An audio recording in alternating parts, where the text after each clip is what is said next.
After receiving the doll, remove the doll's head from the doll package and take it out of the white protective bag. Then remove the hairnet and face protector.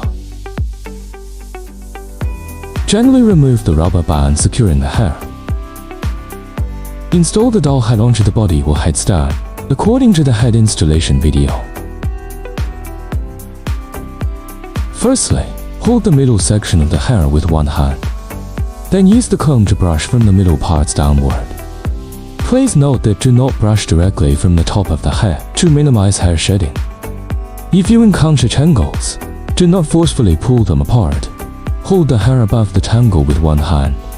Gently untangle them with your fingers, slowly and carefully, and do not pull it hard.